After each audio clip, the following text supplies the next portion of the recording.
Kapalı Çarşı'dan yetişmeyiz. 30-35 senedir bu işi yapıyoruz.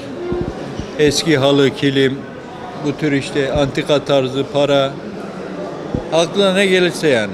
Daha önce Avcılar'daydık. 2 sene civarında oldu. Avcılar pazarımız kapandı. Şimdi buraya geliyoruz. Feriköy'e gidiyoruz. Bomonti'ye.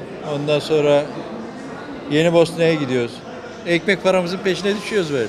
Hem alıyoruz hem satıyoruz. Yani burada mesela burada bile hep alıyor. Hem alıyoruz hem satıyoruz. Yani aklına ne gelirse. Altın, gümüş, pırlanta, bakır, yani halı, kilim. Aklına ne gelirse, ne bulursak alıp satıyoruz yani. Yaklaşık 13 senedir bu işi yapıyorum. Bu işten memnunum ama tabii ki ikinci ele fazla önem verem olmuyor. Az kişiye önem veriyor. Yani insanların tamamına önem vermesi istiyorum. İkinci el de güzel bir iş. İnsanların bunlar geliri kaynağı olduğu için insanlar buradan para kazanıyor.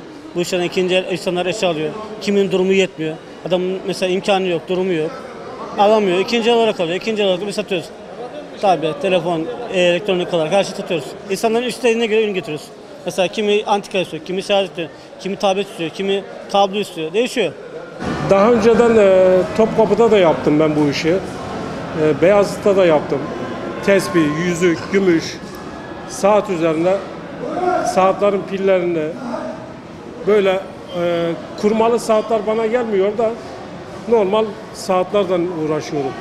İşlerden memnunuz. Az çok yani bir kazanç sağlıyor bana bunlar.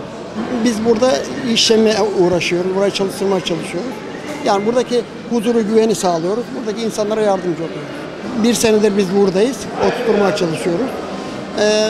Şu şekilde de %80 oturdu şu anda. Yani daha da güzel olacak. Antika, ikinci el, böyle hani düzgün mallar, insanların yararlanabileceği mallar, insanların faydalanabileceği mallar, onlar satıyor. İlgi var. Bu pazarlara ilgi olmaması mümkün değil. Dünyanın her yerinde var bu pazar. Ya bu pazarlarda bir tek eksik var. Belediyeler bu tip işlerde biraz soğuk kalıyor. Belediyeler insanlara biraz daha yardımcı olsa, belediyeler insanlara biraz daha teşvik etse daha güzel olacak. Belediyeler biraz bu işlerde geri kalıyor. Çünkü bu pazar, resmi pazar dünyanın her yerinde var. Yani ekonomiye çok büyük bir katkısı var. Burada işsiz insanların çoğu bir dünya insan ekmek yiyor. Bir dünya geri dönüşüme katkı sağlıyor. Yani birisinin işine yaramayan, birisinin burada çok büyük ihtiyacı oluyor. İhtiyacını karşılıyor. Mağazada mesela 100 liraya alamadım malı, burada 10 liraya alıyorsun.